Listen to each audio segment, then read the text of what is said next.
Hi everybody, welcome to After Effects Keylight tutorial. Today I'm going to teach you how to remove the background using the effect Keylight. Chroma key is the process of separating the background from the foreground.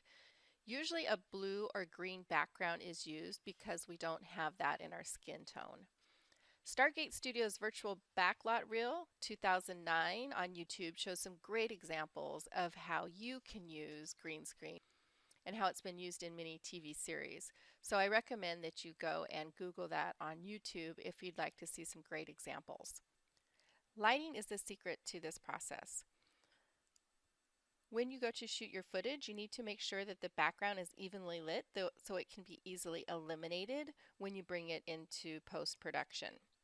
The subject is lit separately from your background.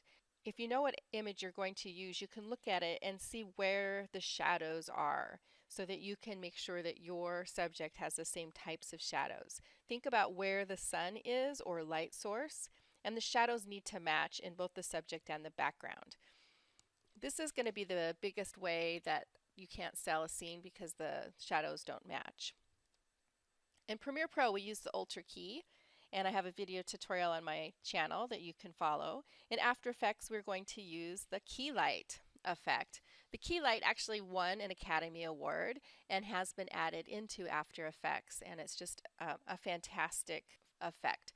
So I went up here, so I went File, Import, File. I navigated through my hard drive until I found the green screen footage that I wanted to use. And then I'm going to come over to the right side, this right panel, Effects and Presets, and I'm going to type in Keylight. Now, if Effects and Presets is not showing, you can either click on Essentials or you can go up to Window and make sure that Effects and Presets are checked so that it will show up. Now when I entered Keylight, you'll see here that there's also a Keylight spill suppressor, which we'll talk about briefly, but this is the Keylight that we want to use. So I'm going to click and drag and put that on my footage that I had already brought down to my timeline. So once I had imported that, I drug it down to start a new composition, and now I took the Keylight and I added that to my video. Now you're going to see up at the top it says Keylight, and then you're going to look for screen color. I'm going to select on this eyedropper, and what I learned is if you hold Control, it'll do a 5-pixel radius instead of just a single pixel. So hold Control on your keyboard, you'll see that your eyedropper gets fat, and then click, and that's going to make the background disappear. But sometimes this happens to be a very well lit piece of footage, but this isn't always the case, and you're going to need to fiddle with some of these settings so that it looks as good as possible. Now this defaulted to a blue background, and I can see that there's some gradient background noise up here. So I'm going to come up here and I'm going to select Screen Matte, and we want our subject to be white without any gray. There's a little bit of gray, and we want our background to be black, and that's going to give us the best result. So I'm going to open up my Screen Matte, click on the little caret, and I'm going to adjust my black, clip black, so that I get, you see that upper right hand corner where it was a little too, had kind of a hot spot there. I was able to pull that out so the black looks much better. And then on my white, I'm going to pull that down. It's going to take some of those grays out, kind of go back and forth there a little till I get a really good mask there. Then I'm going to come back. Let's see, source is showing it before. I want to see my final result. And there I can see that I don't even have any halo or anything that I need to adjust.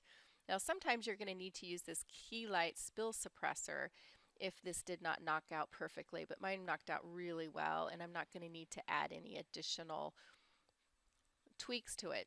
Now you want to see what this is going to look like. So I went to a stock footage video source and I downloaded some files, and then I went File, Import, and brought them in here, and I drug them down to my composition. And so one of them I have here, it's an explosion. So I just turned it on by clicking on the eye. And we're going to see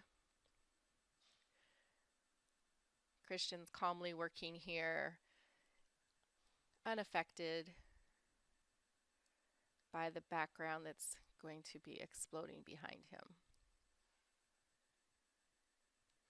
And this is not moving in real time. I do have this at full resolution right here, so this is a little slower. You can see this should have been 10 seconds and it's definitely taken a little longer. All right, and I could have him fade out there instead of just he randomly disappears because that's the end of the clip. Let's see, I'll hide the explosion. Here's some clouds. So if we wanted to have him floating in the air doing his work, or we could have a flag if we wanted this to be kind of a patriotic. So anything you want to put in the background, you just put that underneath your green screen footage. This is showing it's a default blue. Now, in addition to this, there are other tools you can use, and there's many tutorials out there, so you can explore this in greater detail. So the Keylight is your tool in After Effects to get this awesome knockout. I call it a knockout. That's kind of a graphic design term when you take out the background. Find some footage that you've shot or go take some footage and try After Effects using the Keylight effect. Explore the different settings, use a mask to select part of a scene, and have fun. And I can't wait to see your results. See you in the next video.